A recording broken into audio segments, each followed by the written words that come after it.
Hello, good evening, everybody, and welcome back to another Shuir of the Hilchos Tefillah Awareness Shuir. My name is Yehuda Schwartz. We're now entering our second week of this wonderful Shuir, now reviewing all the halachas of Tefillah. Just one point I wanted to point out once again, that we're trying to spread the word, hopefully globally, Mr. Hashem, about the ending of not talking in shul, preparing how to prepare in shul properly, how to daven properly, and hopefully with Hashem Yisbach's help we'll get to the next level.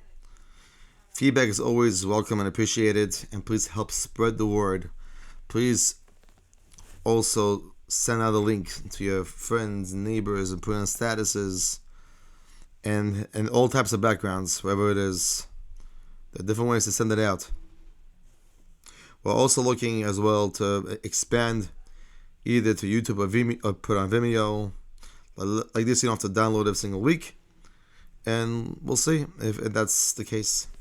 Alright. So, as we do every Monday, we work on two halachas in the Shulchan Aruch. And we're up to Siman Yud Beis, Sif Gimel. This we're up to Ksiv. It says, written in Koheles, Perek Dalet, Pasuk Zayin, Shmor Ragelcho, Kash Telech El Beis Alekim. Guard your foot when you go to the house of Hashem. B'dosha B'sein Zal, the Chachomim of blessed memory, and they expanded on this pasuk as an instruction regarding preparing oneself for davening. This is in Brachos Daf Chav Gimel Ma'alav. The Ragelcho was V'heina Hanakovim She'etzel Raglayim, explaining that your feet, so to speak, refers to the openings that are adjacent to your feet. Thus, the pasuk is teaching that when going to Beis Medrash to daven, one must guard himself with respect to the need to take care of himself and his needs. Therefore, one must check himself before davening to see if he does or does not need to relieve himself. And if he feels even a slight urge, even a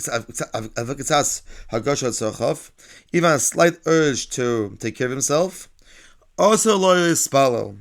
It's apparent for him to daven until he does so. In addition, even to engage in Torah learning is also as well. It's written in the footnotes. It's written Raglecha with a yod, which would normally be read as Raglecha, your feet. This provides a basis for the next part that's going to follow. Kol Zman Shigufay Meshukutz, as long as his body is in an abominable state, which means it's not in a state of cleanliness, until he cleanses himself by taking care of himself. It's also forbidden to even say brachos or saying Shema. This is according to the Mishnah Berurah, which mentioned we're going to hopefully go into a Mishnah one day as well. Also, in addition to that, where it also states that one who doesn't take care of himself upon feeling a pressing need also violates the Issa of Vatashaksu, should not render himself abominable. Here we learn that even when the urge to relieve himself is not urgent, it's still forbidden to engage in Torah study or davening. So once again, if someone really needs a bathroom, should make sure to go before davening starts. And let's say someone does need it during davening, of course you have to take care of your tefillah and go to the bathroom, take care of itself. But primarily, one should go take care of needs before davening. Weiter. With the Eved, however, if one has already davened despite feeling the urge to relieve himself, if he evaluates himself Shayochol Hamas Atzmoy, and includes that when he started davening, he would have been able to hold himself back. The Shulchan talks about also what's the Shuir of it. The Shuir parsa, for the amount of time it takes to walk a parsa, which is, by the way, Shuvah Chaimesh, which is an hour and a fifth of an hour, in other words, 72 minutes. And the Paskins, Tivlosik Tefillah. Then his davening is valid even after the fact. But if he could not have held himself back for that long, in other words, 72 minutes, in other words, even in the case where he already davened, his davening is deemed abominable. In other words, it's no good. He must daven again. It's all according to the Mishnah Berurah, Sif Tzadik Beis, Simon Sif Dalet. In between us, and also it brings down here between 2.4 and 2.4 miles, or let's say for those who live in Etzisrael or outside America, 2.8 or 4.6 kilometers. See the appendix say later on, according to Bialocha. But the Shir Passer is, he must be able to actually walk the distance without having to stop to relieve himself. Very, very important. And also you should know that only Shemoneh Esrei must be repeated. Not the whole davening should be repeated. Only Shemoneh Esrei. If one only said Shema and all of the blessings in this state, in other words, he needed the bathroom. Yeah, he needed the bathroom, and he held himself back and he davened Shemoneh Esrei. So again, if he's able to hold himself back for 72 minutes, it's fine. But if he wasn't able to, he has to repeat the davening. Refers to only Shemoneh Esrei, not Shema or Brachos. Let's continue. And some say Shem Yochel Lahames Atzmoi, that one is able to hold himself back. Shir Parsa, for the amount of time dogs to take a parsa. Afilo Lekechilo, Mutalay Spalo. It's permitted for him to daven initially. And one could rely on this opinion. If he is in such a situation, by the time he relieves himself, this man Tefillah has passed. Come on, we'll see Moshe probably mention later on when we continue mention in this section as well. So in review, what we're discussing about it is, so if he really needs a bathroom and he's holding himself back, so some say that if he's able to hold himself back a parasha is okay. But if he's not able to, then he's not able to, then it's an abominable davening to start again.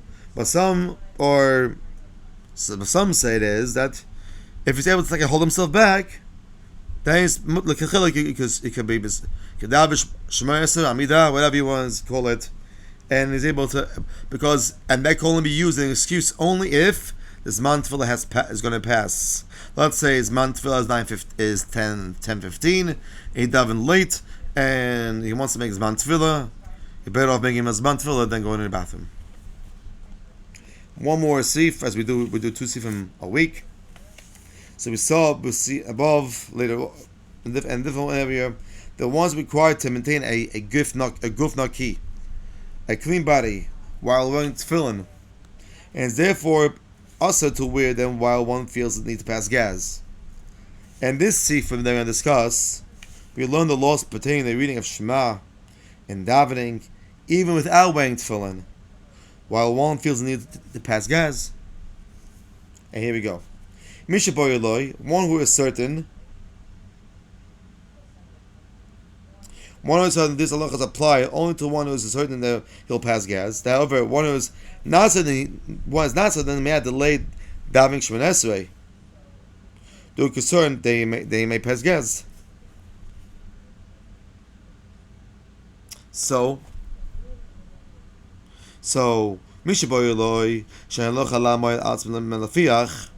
they cannot hold themselves back from passing gas. Until he finishes reading the Shema, Ashachas Shema Esa Amidah. It's better that he let the time of reading Shema and the time of Tefillah pass on, than to pray without a clean body. So it's saying is here, is that if someone had to choose between passing gas and or trying to make Zman Tefillah, Zman Kishma, the Shachar says better off to let that pass, but then to pray with a not clean body. And it speaks by as well as this means that you should not recite the Shema or the Shachar so together at that time. Right, you should recite the Shema at its proper time, even without tefillin, despite the certainty that he will pass gas at the time. Now the time of Shachar passed by without davening Shema Esrei. Why? Because Shema Esrei is different than Shema. Since that when praying Shema Esrei, one is standing directly before Hashem, it's unacceptable to pass gas in such a situation. It's not nice. Just do that in the middle of in culture and in the Spanish as well. And it continues here. If due to this the time of prayer had already passed by, onusu, he's viewed as a onus. He's onus. It's unavoidable. And mashlim may therefore make up the davening by adding additional prayer later on, as we'll see in Siman Chaf Aleph. If it seems to him that he could hold himself back, during laying kishma, they should put on tefillin. Between the pasuk of who chooses his people of Yisrael with love, and the beginning of Shema, and it said the brachas of tefillin then.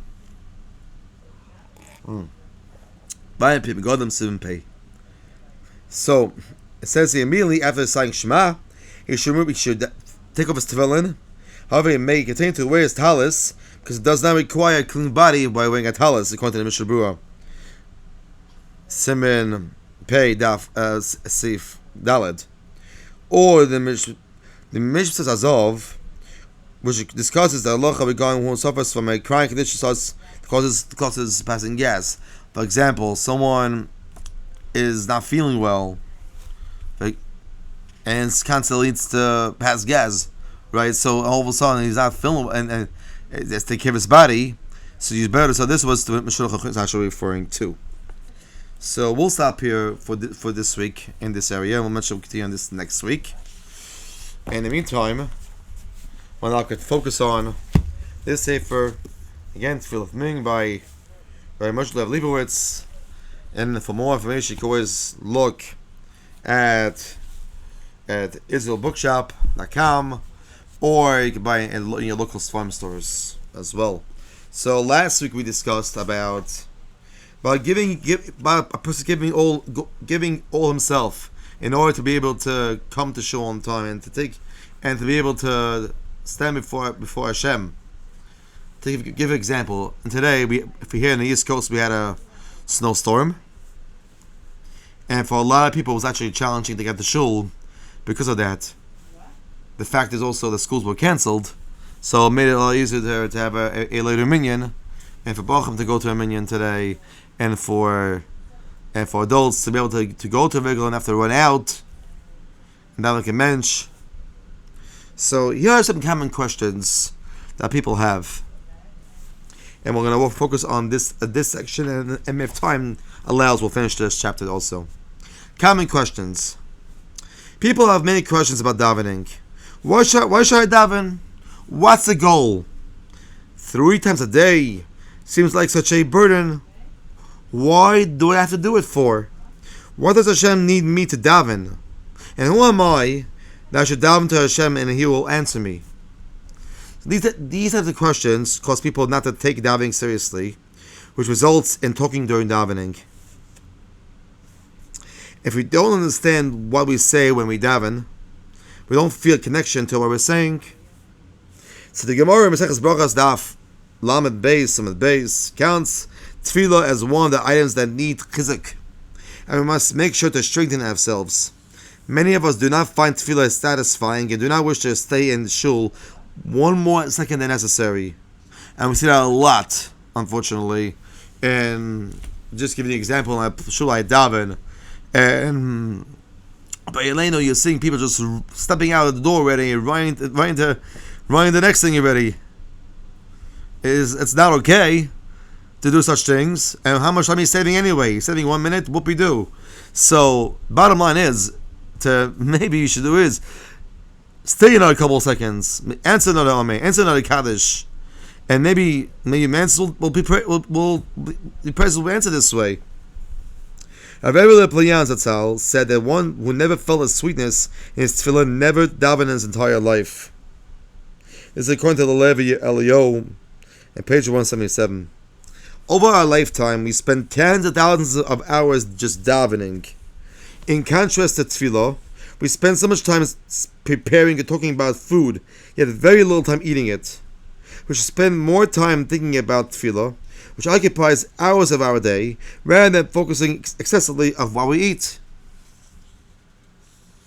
We should make sure that we're not wasting our time by mindlessly turning pages like this, like some people do. In addition, the way we daven has an effect on our children, since they watch what we do and follow our lead. If we do not take davening seriously and talk and show will come late, our children will follow suit, which is very unfortunate. And it's a terrible machla. I see a lot of times a father would actually do is they'll tell us, yeah, go daven, I'll come back soon. Goes and takes a cigarette and runs out, or let's say on Shabbos, he'll take a coffee and go schmooze with his friends. This is definitely not okay. According to Kol Shitas, by the way. And the last thing we'll focus on tonight, is we have a few minutes left, is a long davening. People should not have a hard time staying in shul, even if davening is long. If someone in a baseball game, at a baseball stadium, or a football game, or the Olympics, leaves a seat, there are screens in strategic locations to make sure he doesn't miss even a second of the game. He enjoys watching the game and wouldn't come late to a game or leave early, because every second counts. This should be the attitude when it comes to davening. One who's davening should not wish to miss a second of it. Here's a little mashal here. A man visited a certain community and went with his host to shul. Everyone present was talking throughout davening, and the man was appalled. Years later, he was once again a guest at the same host. He recalled his previous experience at that shul and dreaded visiting there again. Yet this time, when he went to shul, it was silent. What happened? He asked his host after shul. The last time I was here, the talking was out of control. Now it's completely opposite. What happened? The host explained that a few years before, some of the Mispalim had wanted to build a beautiful building worth $10 million and hire a new Rav. Yet they realized that they were willing to spend so much money on a new shul without knowing anything about davening. They asked the Rav whom they hired to give Shuir on the fundamentals of Tefillah. They devoted a lot of time to this and ultimately decided that whoever wished to be a member of the shul had to commit to not speak during davening. Why is davening so hard for some people? The Gemara Maseches Eruvin says that an argument can be made that we should not be judged for not having proper kavanah in tefillah. However, why do so many people find it difficult to daven? For all our mitzvahs, there's a short designated time. How long does it take to wash hands before a meal, put on tefillin, shake a lulav, hear the shofar? Not only do these mitzvahs take a short amount of time, but it's very easy. It's very simple to do. Davening is completely different. It takes a long time to daven, especially on Mondays and Thursdays, Rosh Chodesh, Shabbos, Yom Tov. We get it. In addition, the mitzvah of davening is not an action mitzvah. It requires our mind and emotions. We must be on guard at every moment to make sure we are focused and connecting with the words of Tefillah. This is one reason why it's hard to find fulfillment in our davening. Concentrating on the words is difficult, which means that we often say the words without heart and soul.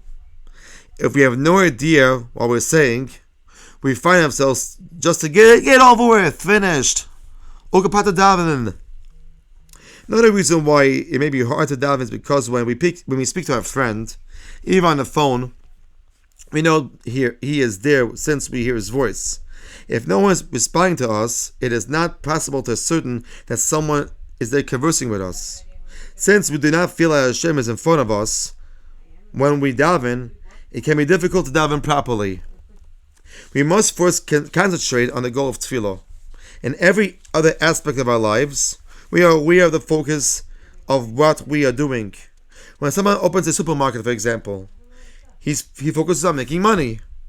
One who does not know what he's doing will get up there and leave. Therefore, we must ask ourselves, what's the point of davening? Why do we daven? If the focus is obvious, we will accomplish our goal when we daven. And if Hashem instituted davening every day, we must make sure to do it properly. And we will see in the following chapters that these issues can be resolved and that we can daven in a proper way. I'm going to actually continue this in this area next week. On Wednesday, we will focus on a story and the Achas Yosher. Rabbi Sai, I hope you had a wonderful day today, fighting the blizzard here on the East Coast. And it was Gishmak. A wonderful. Rabbi Sai, have a wonderful evening.